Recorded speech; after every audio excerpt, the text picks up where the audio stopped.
I got a woman way over town that's good to me. Oh, yeah. Although I moved to the UK in 1978, my real taste of home is Atlanta, Georgia, where my heart and food roots lie, and also all the Momma Cherri clan, my mom, aunties, nieces, and nephews. Who said they were spicy? And there's nothing I like doing more when I'm home than sitting around a dinner table with them all, eating, laughing, talking, sharing memories, celebrating our roots with home-cooked fried chicken. All right, let's get it going. One of my earliest memories of the dish is sitting on my daddy's lap, sucking the marrow out of a fried chicken bone. And it's one of the first dishes I learned to cook. And now, I do it Mama's way. I'm one of them, I'm a pinch, I'm a dash, I'm a sprinkle, I'm a throw it on in there kind of person. And I discovered that if you've got that love inside your soul and inside your heart, you can put it inside of any dish you cook. And the love of food I got from my family. My mother raised me, my brothers, and my sister single-handedly. And being the eldest of four, I was the one who had to cook.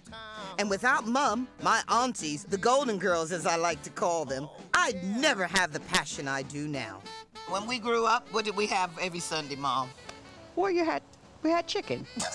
And what kind of chicken did we have? Fried chicken, baked chicken. Where's your memories go back to? Who cooked? Because I know in my head, I know who cooked, but maybe I'm seeing it differently. Well, in my head, it was Mom. Mom, Grandma. Aunt Anna. And Aunt Anna? Mm-hmm.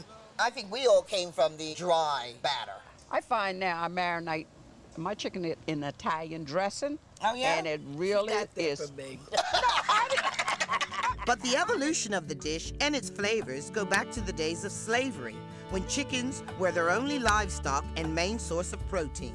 They didn't just take that chicken and throw it in a pot. They tossed it in some flour, put a little bit of seasoning to it, and then it turned into the most lip-smacking good Southern fried chicken. Food is an important part of Atlanta's heritage, along with the American Civil Rights Movement. With the acceptance of African Americans into society came a new breed of cuisine, soul food. The actual term soul food came about in the 60s, and that's when we had the soul man, soul music, and soul food. It was one man born and raised in Atlanta whose pursuit for happiness and freedom changed the way we live now, Dr. Martin Luther King. And the seeds he sowed have resulted in America's first black president, Barack Obama. And people like Dr. Martin Luther King and other politicians and just community leaders, sometimes they couldn't meet in public, so they would have to go into a restaurant. So soul food is at the root. Thelma's Kitchen and Rib Shack honors that deep-rooted tradition, and it's a place dear to me because it reminds me of home and my past. Have you eaten at Thelma's? It's good. Any cornbread or anything? It wouldn't be right if it didn't have any cornbread with it. You heard what I said? What? There I go.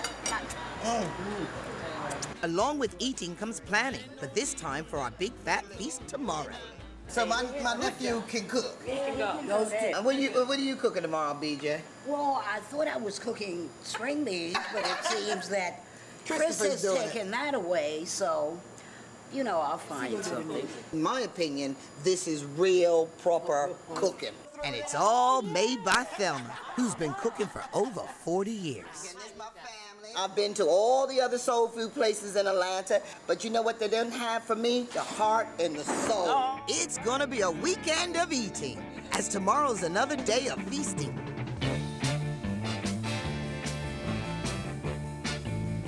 The Sweet Auburn Curb Market is the way I'm starting my Sunday, as it has everything I'm gonna need for the party later today. That's what I want, chicken. It's lovely. Now that's what I call a watermelon. How fresh is that fish? Oh, it's a fresh one. About 3 of those. Oh, I'm excited now. I'll take you in and I'll take care of you. Take me in, oh tender woman. Take me in for heaven's sake. Take me in, tender woman. On Sundays, we don't just unite for food, though. It's the church, which is part of our weekend tradition. and our place to meet up with friends and family to celebrate and pray before we feed our bellies. As far back as I can remember, my family have been doing just that at our annual family reunions. It's a chance to catch up on families' births, deaths, and special events. But more importantly, it's all about the food. Well, of course. And the #1 dish is Southern fried chicken, because it's made by me. You keep the skin on, Cherri? Yeah, I keep the skin on. I take my limes or lemons and I pour them in, because what I'm gonna do first is just marinate it. Okay. And then I'm gonna add, this is a Cajun seasoning that I've made myself. So it's got smoked paprika, oregano, mixed herbs, salt, pepper, chili flakes, cumin. Christopher, can you get me a little bit of oil, please? A little bit more. Okay, that's good. And what I like to do is then massage it all in.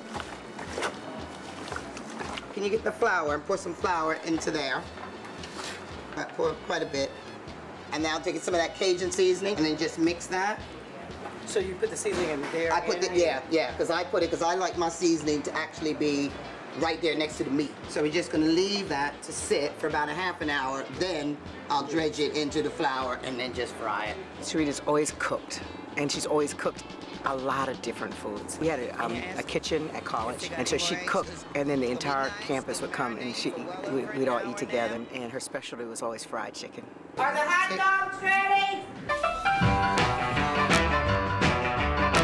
Skin side down. And get it nice and crispy.